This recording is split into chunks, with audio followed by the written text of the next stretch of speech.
Oh my gosh, here we are for a very, very special podcast. In case you are wondering, when the angle changes, you'll see that we are celebrating our 100th podcast. And I have to say, I never in a million years anticipated that this would happen.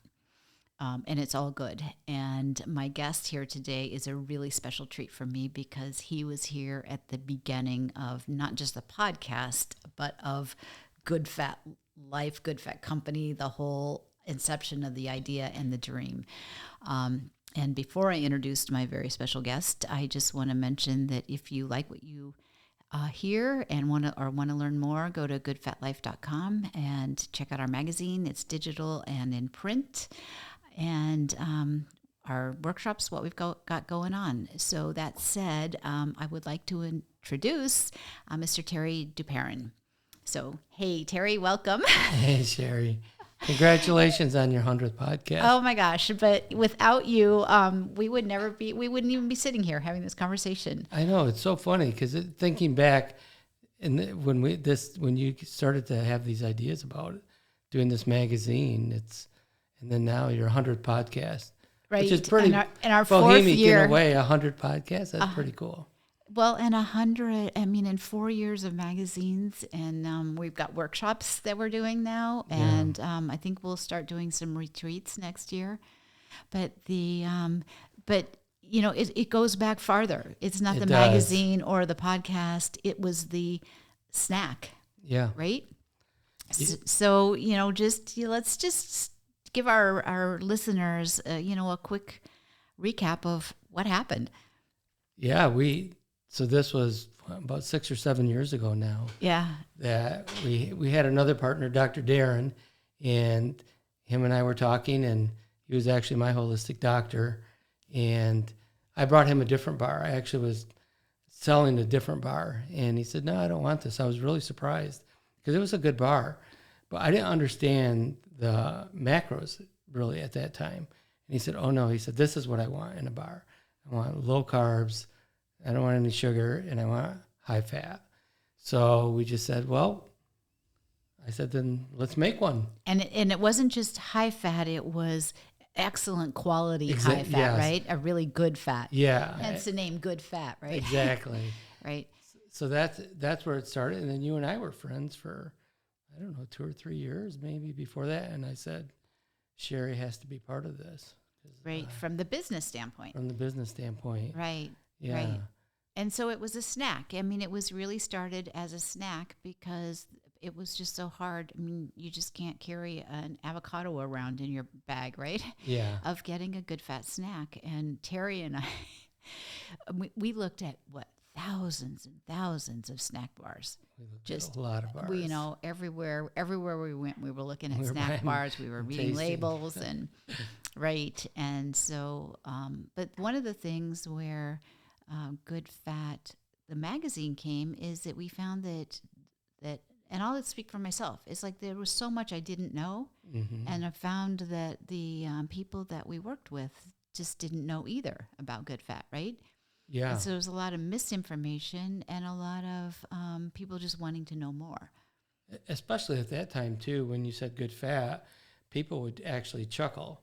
Once in a while, we still get that, but now it's such a prevalent conversation, but people would just say, good fat. I love fat already if they were heavier, make jokes about it. And, so it wasn't, there was so much confusion around it at that time. Right. Well, and so just so people understand, so I ended up selling my share of the snack company to Terry, and I took on the magazine and like the publishing end of it, the lifestyle end of it. And Terry has gone on to make some incredibly delicious, good fat snacks and foods. And so talk about that, Terry. Tell our audience a little about your journey into the food part of it. Yeah. So it's, it's been a couple of years now, right? 2 years, just over 2 years since everybody kind of went on their own path or purpose that was really calling to them, and mine was the bars and to keep going with that. And and then actually my daughter Rachel was really turned on to keto, and then she's an amazing cook, so she started just playing with things, and so she came up with a few desserts, and I said, "Wow, Rachel, these are fantastic." And then we continued to tweak them, but now we have strawberry cheesecake, cocoa mousse, carrot cake, peanut butter cookie cake, and they're all very, very low carb, real food. It's a little bit of dirty keto, but I mean, it's really, you could eat and feel like you could eat our carrot cake or peanut butter cookie cake for breakfast, and you would be satiated. You'd feel like you just ate something really good. And because you did. Because you did, yeah. Exactly. Oh my gosh, they are so delicious. I'm so excited because Terry brought me some stock to refill my my pantry or my fridge with it, and they really are good. So it's not like you're, for so many years there was that whole thing. It's like you're adjusting. I'm going to eat this because it's not real, but I need to eat. I need to make a change. Right. And so, what are you finding? What kind of market are you finding? Because you were saying that some like with diabetes, that it's filling a real niche for people that are diabetic and shouldn't eat sweets. Yeah. So the bars, they're good. The desserts are sweet, and what we've learned, and it's just all by being out there. And we did we tested our desserts for a whole year or the season for farmers markets, and then some actually, to really test the concept. And what the keto was fun, but actually, in some ways, what has brought the most joy was learning about people with diabetes, because the desserts hit their flavor profile. And it has become a game changer for some people.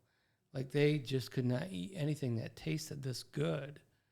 It just wasn't available to them before. So we have customers that just come repeat because it really satisfies them eating dessert. And like our mousse and our strawberry cheesecake, you freeze it, it's like eating ice cream. So especially in this hot weather. Yeah. Oh, it is good. And like you said, and so people can stay on program, right? And it's like having your cake and eat it too. Yes. Right? Very much so. And we find that people lose weight. We've had people with bariatric surgery, and and that was a whole new market that was not expecting, but has come up. And it's a way for them to feel really good about eating a fun and tasty dessert, and not having, which we've all grown up with, a lot of shame around eating treats and sweets and sugar, but this is something they could eat guilt-free and feel good about. Wow. So where do people find them?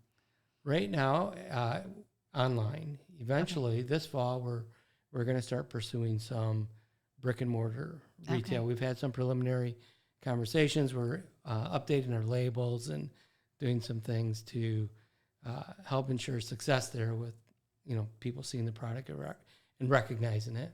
So this fall we'll be getting into some retail. Okay, but for now, so they would go online at what? Good Fat Bar? Goodfatcompany.com. Okay. Yep, goodfatcompany.com. And they can order the desserts. And I've had them shipped to me, and they arrive beautifully. Yeah, they're delicious. So we're having great success. And actually we've improved our packaging. We are most of the packaging depends on the box size some, but we use biodegradable. It's or recyclable packaging. Oh, okay. So all the insulation is recyclable. Got it. Yeah. Got it. So, and the bars, let's talk about the bars for a second, because they are the whole original concept behind the bars was that you had a portable snack. Yes. So that when you got hungry, if you're like me and I'm hungry, I don't care what I eat because my blood sugar drops and I'm hungry Right. and cranky and all that goes with it. But these bars, you eat one and you're full for hours and hours and hours, and it's delicious and it's portable. Yeah, and it's satiating. That's the other thing. So you're getting about 16, 17 grams of fat, organic cacao butter, and it's very satiating. And it really does, if you have that sweet tooth or the craving or that 3 o'clock craving, it really makes a difference. It impacts that.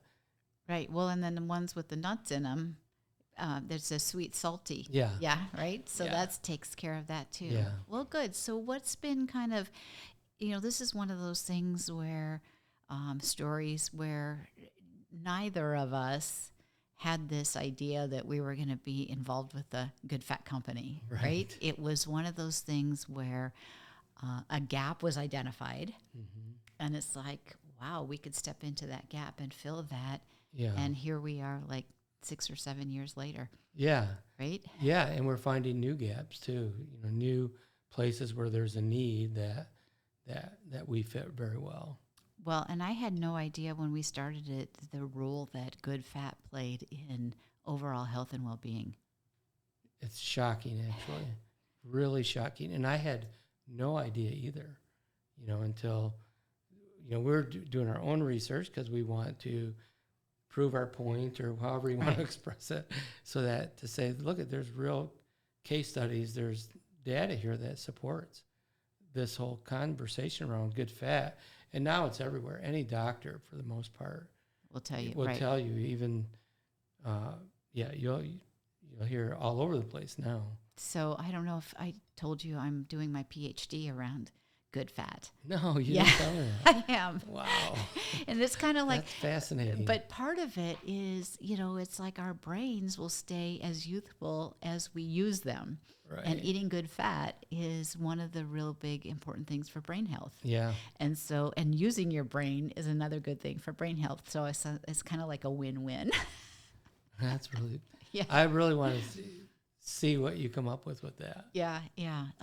Research. Yeah. So right now I'm working on belly fat and the role good fat plays in reducing belly fat.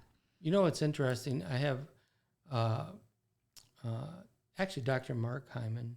I don't know if you know who he is or not. Yeah. But I was just listening to on Instagram a piece he did where most of the time that he actually increases calorie. He talks a lot about good fat too. Right. And then a local chiropractor too. Our products are in there. Actually, I should in Sterling Heights at Dr. Brennan's facility. And I went to one of his seminars and he talked about actually giving people more calories when they come in when they're overweight. So it's very fascinating. And good fat is a critical element of that. So, I mean, who knew, Terry? Right? Yeah, I know. How this all worked.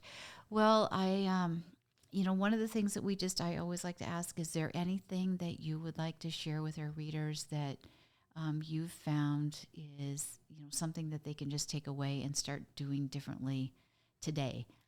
Just something to just move them closer to living a good fat life. Sure. So, and this is personal. The way I relate to it is because keto is not an easy lifestyle to live.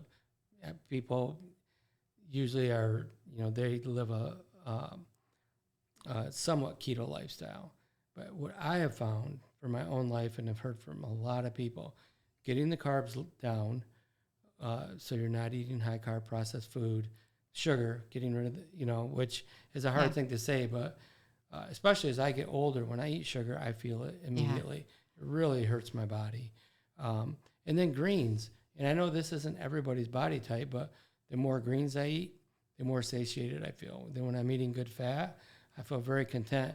And I naturally, my body just regulates very well when I'm doing that. So it's low carb, if you're under 100 carbs a day, if you can, eat greens, and then listen to your body about the greens. So, and say, does the greens work for me?